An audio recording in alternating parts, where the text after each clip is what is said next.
The Raiders have been hot on the trail for their next head coach, but now they're dipping their toes into the potential GM waters. We'll get you up to date on all things you need to know when it comes to the next general manager on today's edition of the Locked On Raiders podcast for Wednesday, January 15th, 2025.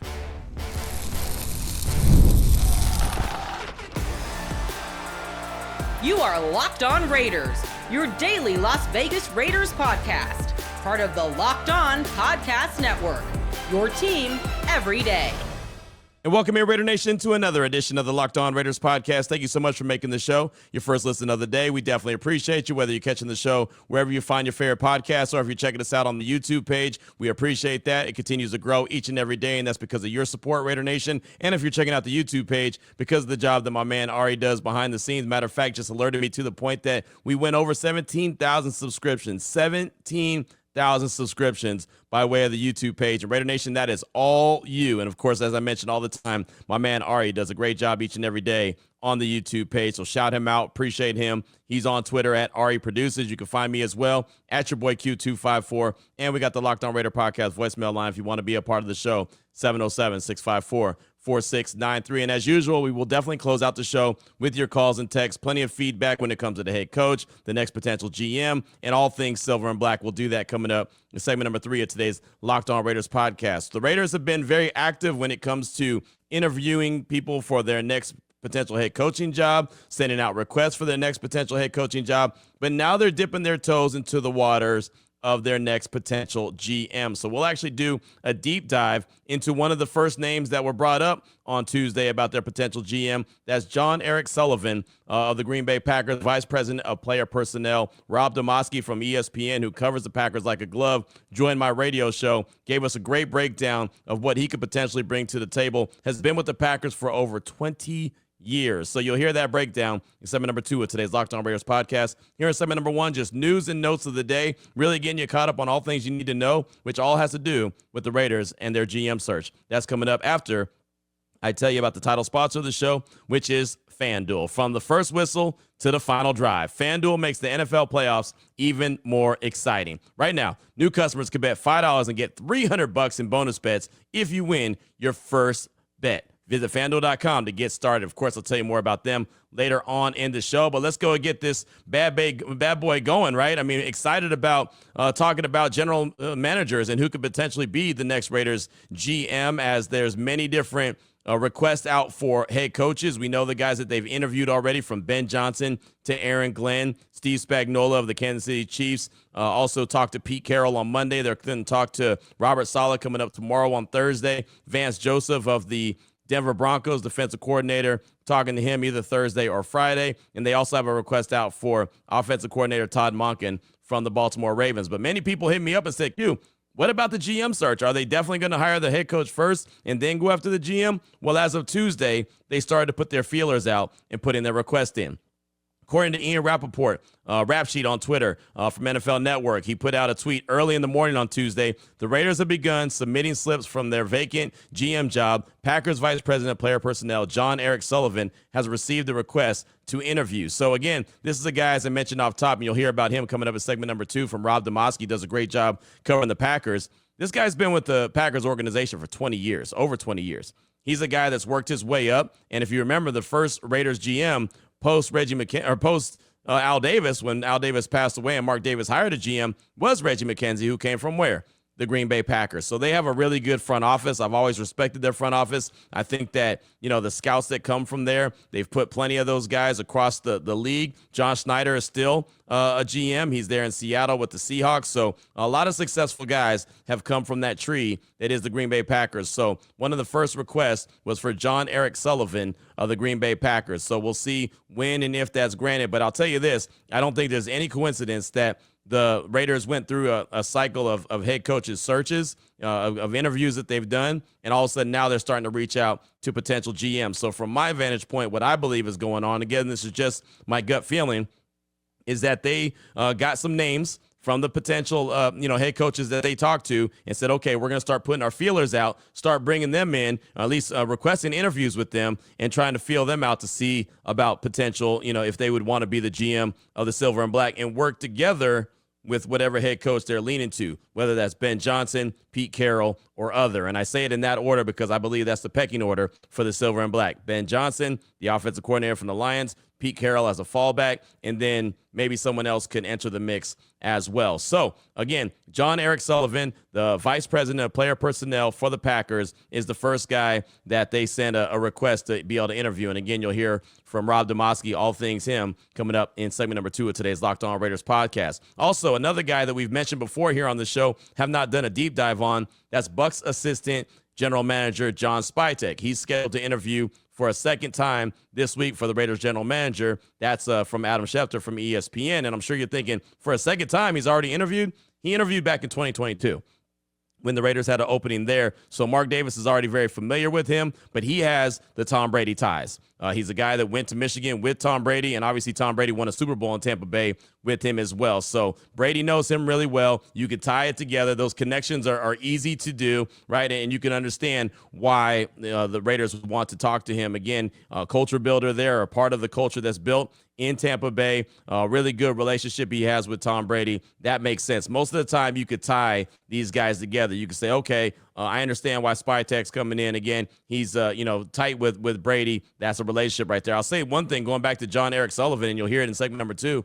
There aren't really any ties there, right? There's not really any ties with Ben Johnson. There's no ties with Pete Carroll from what we know. Maybe it's John Schneider there in Seattle, maybe, but don't think that there's really any big ties that are just obvious with them. But he's a guy that they've reached out to for an interview request as well. And then late on Tuesday, Ian Rappaport came back with another one and said the Raiders have requested permission to speak with Steelers Director of Pro Personnel, Sheldon White, for their vacant GM's source, a well-respected member of their department. Again, that's from Ian Rappaport from NFL Network. So all three of those guys were requested on Tuesday by the Raiders. If you want to know a little bit on Sheldon White, he's 59 years old, was an interim GM for the Lions in 2015 before stops at Michigan State, the Commanders, and the Steelers. That's from Vic Tafer from The Athletic. And apparently Vic has a really big article that he's going to drop on The Athletic today. I don't know what time that's going to drop, but I saw him on Twitter say he had a really big article coming. I don't know what that has to do with. I'm assuming it's going to be the head coaching job search for the Raiders, but I don't know. So maybe that's something to look out for. If you're an Athletic subscriber, you might want to be on the lookout. But again, when I talked about ties, that's an easy tie right there, right? He was an interim GM for the Lions. Okay, so obviously Ben Johnson knows a little something about him, so maybe that's the reason why he reached out. But again, he's coming from the Steelers. The Steelers are a really good front office. Like, I look at their front office and think they do things the right way. Right, they're able to draft and develop, and I know they haven't had a ton of success when it comes to the quarterback position post Ben Roethlisberger, but I do think that they have a really good front office. Again, when you look at Tampa Bay, I feel like they have a really good culture built there, and so they have a really good front office. And Green Bay Packers, I mean, I don't even have to speak on them. That's a no-brainer. They definitely have a sharp front office. So those are the three names right now. Again, nothing new to update when it comes to the head coaching search, but the GM search, that's something that I'm pretty excited about. I want to see the direction that the Raiders choose to go. So Eric Sullivan, Packers Vice President of Player Personnel, Bucs Assistant GM John Spytek, and also Steelers Director of Pro Personnel Sheldon White, all have been requested by the Raiders for their open job when it comes to the GM. And of course, again, I feel like one of those guys, and I'm sure there'll be some more that they request, will have some kind of tie-in, some kind of connection with whoever the next head coach will be of the Silver and Black. But let's start to get to know these guys. Eric Sullivan, he's up first. He was the first one that I saw the Raiders put out a request. It was very early on Tuesday morning. Again, Ian Rappaport put out the tweet. So I reached out to Rob Demoski from ESPN. He's been covering the Packers for a very long time, just to get to know the Vice President of Player Personnel, Eric Sullivan. You'll hear that conversation coming up in segment number 2 of today's Locked On Raiders podcast.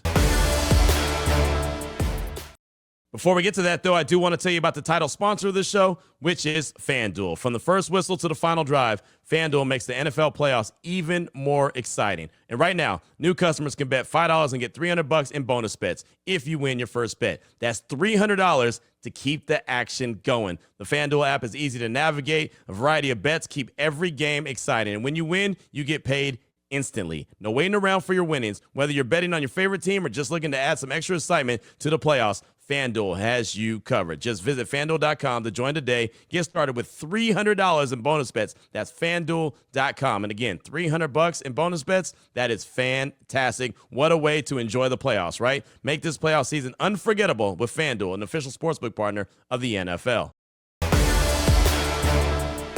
All right, Raider Nation, here we go. Segment number 2 of today's Locked On Raiders podcast. Time to get to know the potential GM of the Silver and Black. And I love the fact that they've gone out and they've requested some guys from some organizations that are well-respected. The Packers, the Steelers, the Tampa Bay Buccaneers. So I want to go ahead and continue to do these series where we get to know who the GM is. It's one thing to have the head coach out there, like a Ben Johnson. We can all look at the Detroit Lions and look at their offense and say, oh, man, I know what that guy brings to the table, right? Look at all the great offense. But it's hard to talk about a guy who's in the front office. It's hard unless we actually are deep diving into that team and we really cover it and follow it really closely. And I like to believe that I cover it really closely and I follow the whole league really closely. But I mean, I'd be lying to you if I was like, oh man, Eric Sullivan, he's fantastic. He does this, that, and the other. I don't know that unless I'm actually around the team like I'm around the Raiders. I could tell you what Champ Kelly does. I could tell you what some of the guys in the front office, what they bring to the table. I can't do that from across the league with every team. And if I did, I'd be lying to you. And I got too much respect for you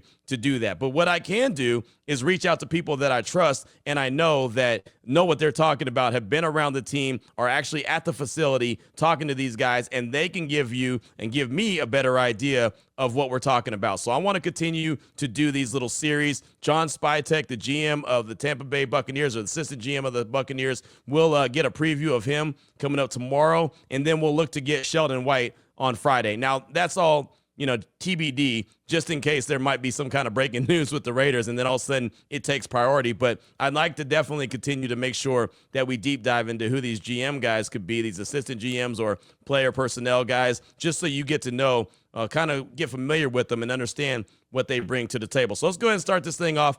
Eric Sullivan, he's currently the vice president of player personnel. Rob Demoski from ESPN, he joined my radio show. I've been rocking with Rob for a very long time, and I just asked him straight up as we started things off, just tell us a little bit about Eric Sullivan and the fact that he's been with one organization in the National Football League for over 20 years. What does he bring to the table? Yeah, it's interesting because, some scouts tend to bounce around the league, and Eric has been here his entire career.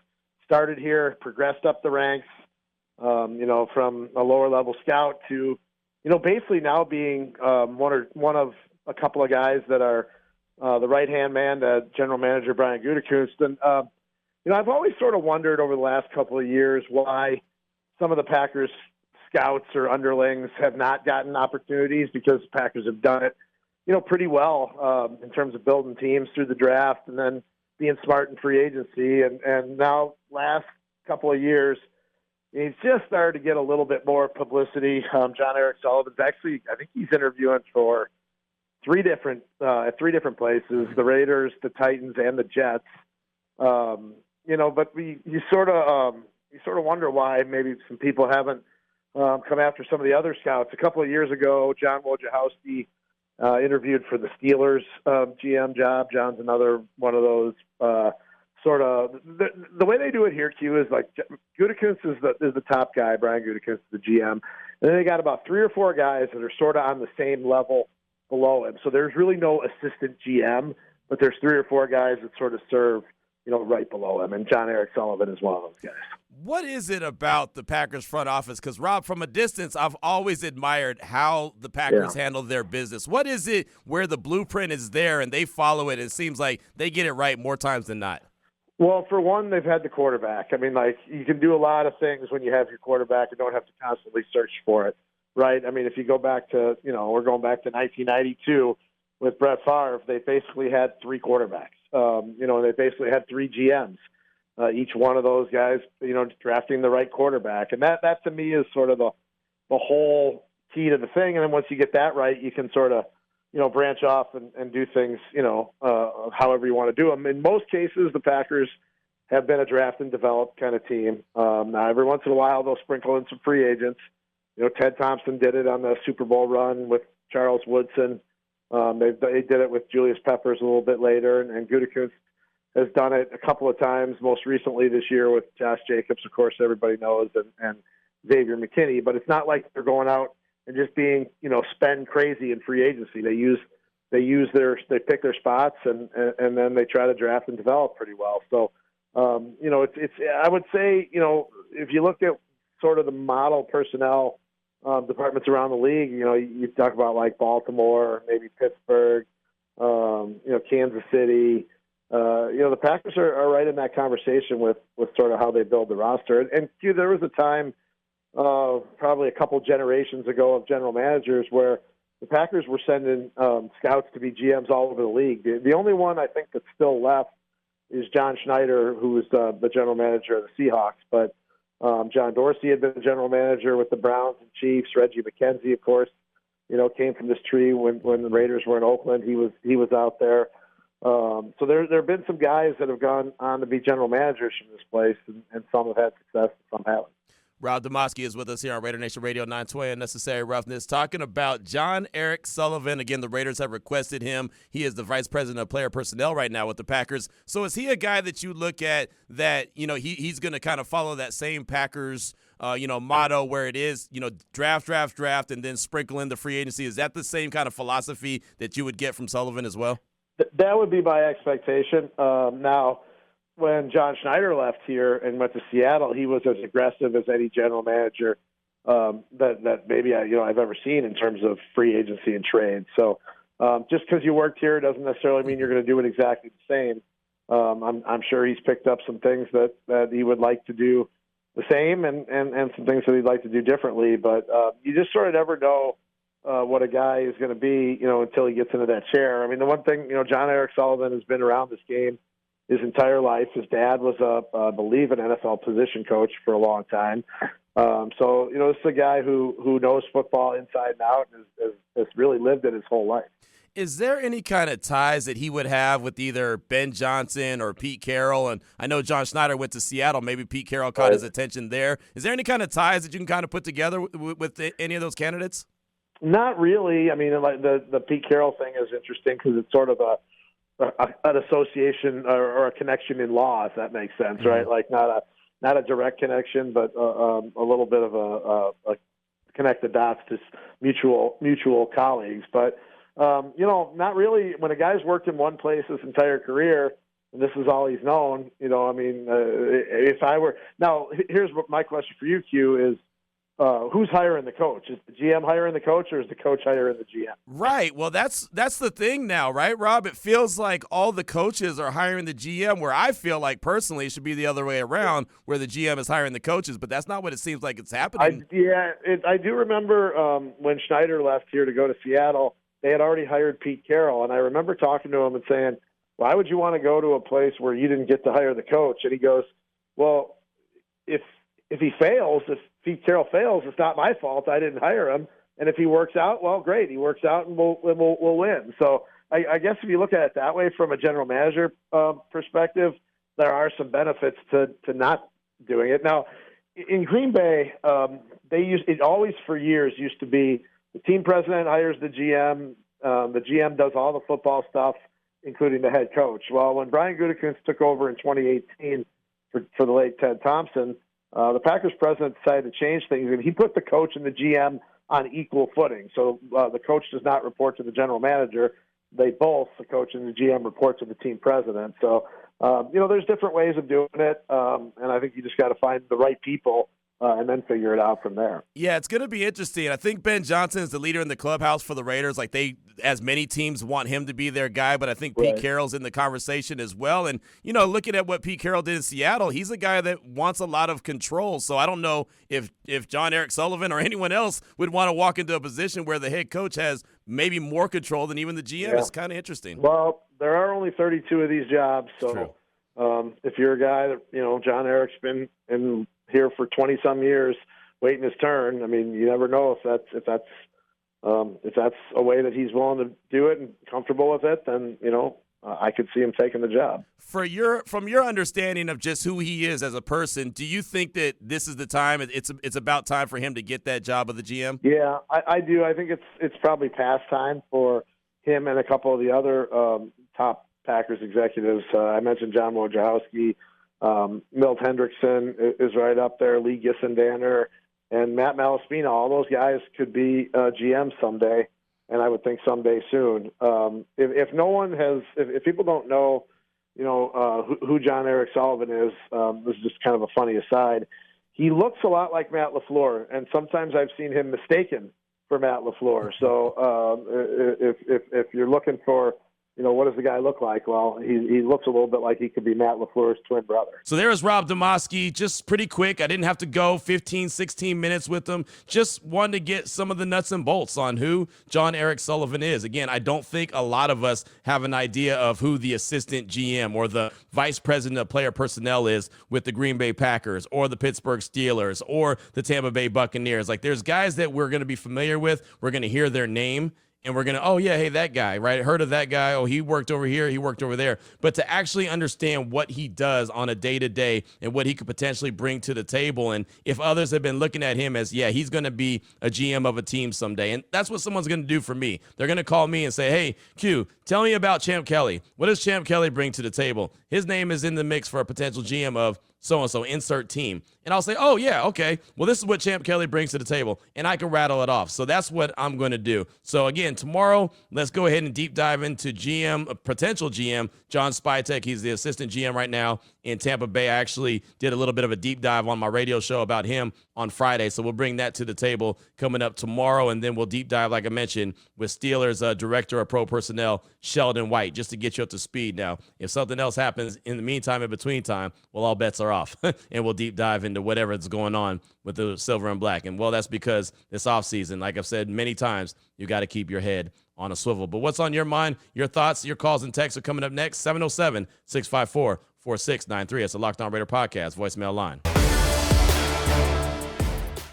Before we get to that, though, I do want to tell you about another great sponsor here on the show, and that is LinkedIn Jobs. Growing your small business in 2025 comes down to how well you can hire. And let's face it, better hires start with smart insights. That's where LinkedIn comes in. With the strongest hiring data available, LinkedIn helps you identify the right candidates, give you the confidence to make the best decisions for your business. And many of you use LinkedIn Jobs, and they can tell you it's a game changer when it comes to hiring the right fit. Small businesses are wearing a lot of hats, so every hire is crucial. LinkedIn gets that. That's why they connect you with the best candidates using data you won't find anywhere else. From unique skills and interests to the connections you share, LinkedIn helps you find the right person for the job. As a matter of fact, 72% of small businesses say LinkedIn has helped them find quality candidates. Hire smarter this year and find your next great hire on LinkedIn. Post your job for free at linkedin.com/lockedonnfl. That's linkedin.com/lockedonnfl to post your job for free. Terms and conditions apply. Here we go, Raider Nation. Segment number 3 of today's Locked On Raiders podcast. Your calls and texts straight off that Locked On Raider podcast voicemail line, 707-654-4693. Let's start things off with a text from LaShawn from Reno. Hey, Q, it's LaShawn from Reno. This is my first time writing in. I've really enjoyed your coverage of Pete Carroll and what he brings to the table as a potential head coach candidate. That being said, I feel like I have a pretty good grasp on Carroll, given how long he's been in the league. Would you be able to get some Lions media members, former players, or others close to Ben Johnson so we start to learn more about him? He excites me as an innovative offensive mind. I'd love to hear from someone close to him to get their thoughts similar to what you've done for Carroll. Love the show. Keep doing what you do. That's from LaShawn from Reno. And, yeah, that's funny that you mentioned that. I absolutely can do that. Matt Derry from Locked On Lions, he actually joined my radio show as well to give me an insight on not only Ben Johnson, but Aaron Glenn. But I can definitely take some of that from the Ben Johnson conversation part of it and bring it to the table as well. Would love to do that. Would love to get you up to speed on who Ben Johnson is and what he brings to the table outside of what we see all the time on the field from the Lions and their dynamic offense. So, yeah, LaShawn, that's a great idea, right? I'm going to do that with the GMs for sure because, again, I don't think that anyone's too familiar with who these guys are, but definitely will do that when it comes to Ben Johnson. Thanks so much for the text. Thanks so much for the suggestion. Definitely appreciate you. Up next, got a call from Raider Meatloaf. He's calling about if the Raiders can land Ben Johnson for Detroit, who might be available to come to the Raiders with him. Here he is, Raider Meatloaf. Hey, Q, it's Raider Meatloaf. Hope your day's going good. Just some thoughts around the Ben Johnson, rumor mill that I think all of Raider Nation would be happy to see him in the silver and black. But bigger picture, Jared Goff has a long-term contract in Detroit. What better person to bring over than Hendon Hooker and see what that takes. Obviously, he doesn't have any tread on him in the real season, but just what he showed at Tennessee. I mean, if he didn't get hurt at Tennessee, he might have won the Heisman that year. So, you talk about a mobile quarterback that knows Ben Johnson's system that, I don't think would cost an arm and a leg to bring over. I think he'd be in his third year. You know, I mean, we gave Gardner the 15. I mean, so, you know, I know we got a little room to play around with for money. And then we have Aiden and then somebody that's mobile, a little more athletic, knows Ben Johnson, knows the system. I think it would just elevate us. Want to get your thoughts, Q. Take care, man. Meatloaf, appreciate you. Thanks for the call as always. And it's funny, man, Hendon Hooker's name has come up a lot to me in conversation when it comes to Ben Johnson and potential quarterbacks. And you're right about Hendon Hooker. He probably would have been in New York for the Heisman Trophy. He might have won the whole thing if he hadn't torn his ACL. I still remember sitting in my house on that Saturday evening and watching that Tennessee game when he tore his ACL. It wasn't even confirmed that he tore his ACL. Just the way he fell, I said, oh, yeah, he tore his ACL. I knew it then. He is a dynamic player. I remember watching him and how excited I was to watch him. The only problem, and this is what I've told everybody about Hendon Hooker, is he comes from Tennessee. He comes from that Josh Heupel offense. That's the only thing that concerns me, because that Josh Heupel offense is very similar to that Art Briles offense that was at Baylor when I was in Central Texas covering Baylor, where it's a one read. Basically, you look to the sideline, you see, oh, Super Mario. Okay, I'm going to throw it to, Jalen Hyatt, or I'm going to throw it here. It's like one read. That's all you have to do. There was times when Baylor would be out there on the field and Art Briles was their coach, the wide receivers wouldn't even run routes, because they knew the ball wasn't coming to them. It was literally one read. And if you think about the quarterbacks that made it outside of Baylor, nobody, right? RG3 made it for a quick minute, but then injuries derailed his career. Nobody else. Not Bryce Petty, not Seth Russell, not Jarrett Stidham, right? Remember that name? Yeah, he was a Baylor quarterback for a quick minute as well. And you see what happened to him in the league, right? He was a fourth-round pick of the Patriots. The Patriots traded when Josh McDaniels became the head coach of the Raiders. He was around. He got a couple starts. Denver signed him as a free agent. Is he going to start? Nope. He's behind Russell Wilson. Russell Wilson's out of there. They draft a rookie in Bo Nix. Is he going to start ahead of Bo Nix? Nope. He's behind him. It never panned out for him either. And even in high school, he was looked at as an NFL quarterback. So those offenses concern me. But for his sake, for Hendon Hooker's sake, the one guy that would know him the best is the guy that's been his offensive coordinator since he's been in the league, in Ben Johnson. So if he gets the job with the Raiders and he decides to bring Hendon Hooker with him, I would feel confident that he feels he's up to speed to be an NFL quarterback. Like I said, the only thing that concerns me is that Tennessee Josh Heupel offense, but Ben Johnson knows him better than anybody. So you do bring up a good suggestion, and a lot of folks have hit me with that suggestion as well. So I'm very well-versed in telling the Hendon Hooker story and my only concern with him. But thanks so much for the call. Definitely appreciate you. Up next, got a text from Jack Rader in Connecticut. It says, hey, Q, Jack Rader in Connecticut. The more I reflect, the more I realize our next hire has to be Pete Carroll.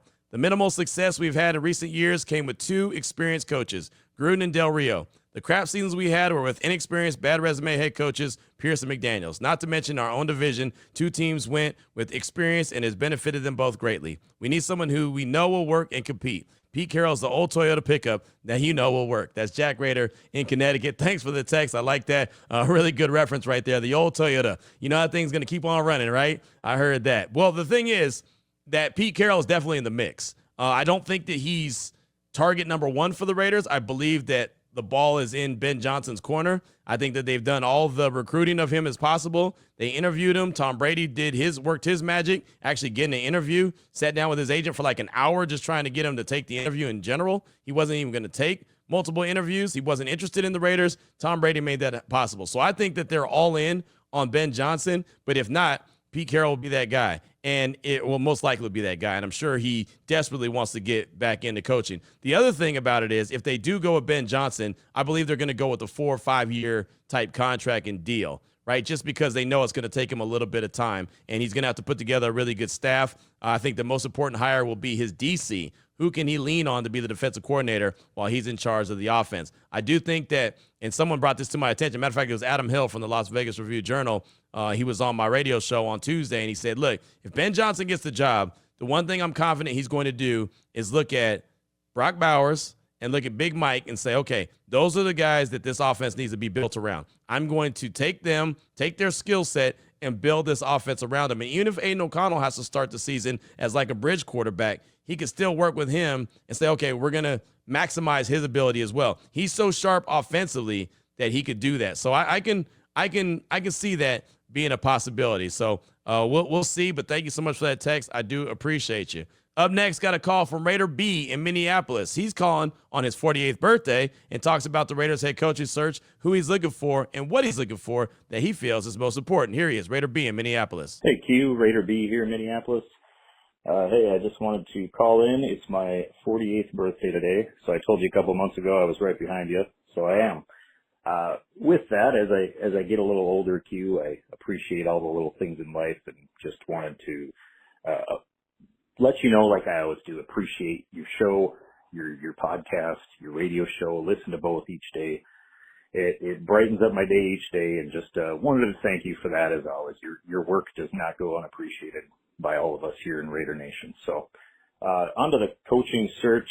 I was with you on the small island of wanting to keep AP for continuity and the team wanting to play for him, but that ship has sailed. So with that, I'm really hoping for Ben Johnson or Pete Carroll, I'd be fine with. But I think Ben Johnson, if you look at his history, I know he'd be a first-time head coach, but he's really earned his spot, I think. He's coached most positions or been an assistant of the offense for multiple teams.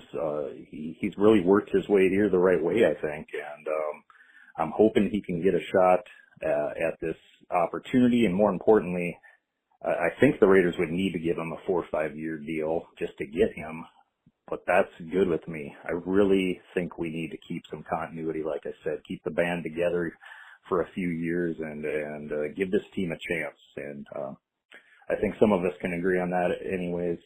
But hey, Q, again, thanks for everything you do. Just wanted to call in and thank you. Greatly appreciate all your efforts every day, keeping us up to speed here, Raider Nation. Thanks, Q. Peace out, Raider Nation. Raider B, Minneapolis. Big B, Raider B. Appreciate the call. Happy birthday. That's awesome. 48. Me and you, we share that 48-year-old island together. That's cool. Right? I always tell everybody ain't nothing wrong with getting old, man. I've been told by some wise folks that getting old is a blessing. So I'll take it. I will take that blessing, and you will as well. So happy birthday to you, my man. Definitely appreciate the kind words on the show. As far as Ben Johnson goes, what I like about him is he's been very selective. Right, in the interviews, and I mentioned it earlier, in the interviews that he took, he turned down the Jets. They wanted to interview him. He said no. The Saints wanted to interview him. He turned that down.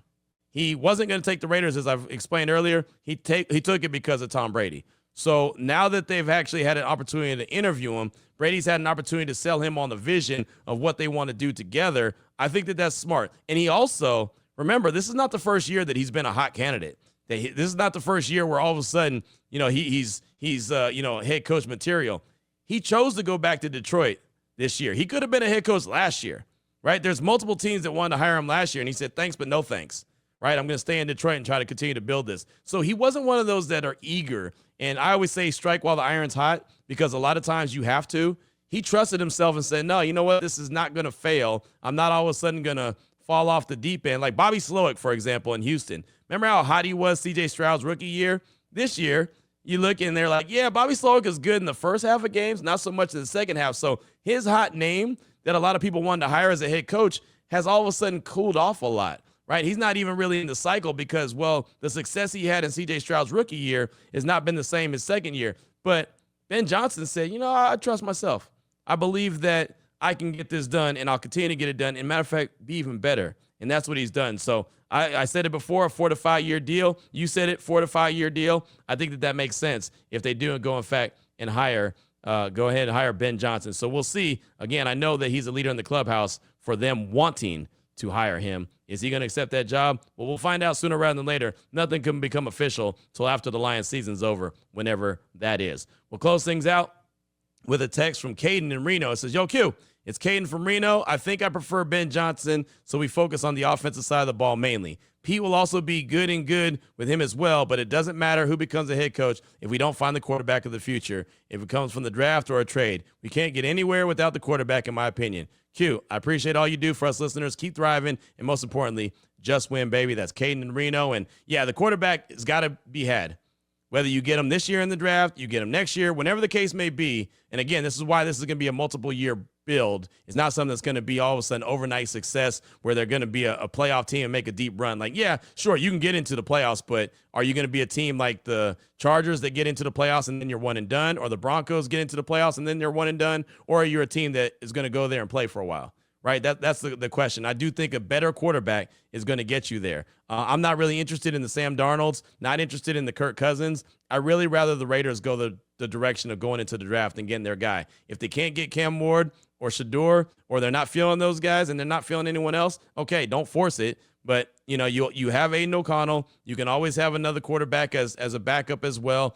He's proven that he can win games. I don't think he's the quarterback of the future, like he's some franchise guy, but he could be a middleman. He could be a bridge guy to their next guy. They just got to go out and find him. I agree with you 100%. You've got to get the quarterback if you're going to compete with Mahomes, Herbert, and Bo Nix multiple times a year. And I'm starting to question Herbert as well. Actually, I've been questioning Herbert for a while because he's everything that he's supposed to be, right? Everybody's talked so highly about how great he is, and I'm not here to throw shade, but last things I've seen from him when it comes to postseason, he was up 27-0, lost. They blamed that on the head coach. Okay, cool. Brandon Staley wasn't a very good head coach. I got you. Well, he also got beat pretty bad by the Houston Texans and threw 4 interceptions. Well, that's not the head coach's fault. You got your guy in Jim Harbaugh. So now what's the excuse? It feels like there's always but when it comes to Justin Herbert. So I think he's a very talented quarterback. At some point, you're going to have to look at him and say, well, hold on. Is he that talented? What's up with this guy? Or is he Trevor Lawrence, where he never really achieves what everyone expected after he was drafted? Those are questions, obviously, for another day, and that's a question for the Chargers to answer, not me. But please believe I'm watching. I'm watching and seeing what's going on with that QB, that's for sure. But thanks so much for the text. I do appreciate you. And that's going to do it for today's show. Really good feedback. Appreciate that. Hopefully you enjoyed Rob Demoski and his breakdown of Eric Sullivan, the Packers Vice President of Player Personnel. Tomorrow I'll schedule to get a breakdown of John Spytek, the assistant GM there in Tampa Bay. Again, have the conversation already, have the material. I plan on bringing it to the show tomorrow, but if something happens that's massive and changes the game, well, I reserve the right to change my mind, but I think that's how we'll do. We'll continue to get to know the GM here on the Locked On Raiders podcast. So until then, Raider Nation, take care of yourself, take care of your family, love on your family, and most importantly, as always, like Caden from Reno said, just win, baby.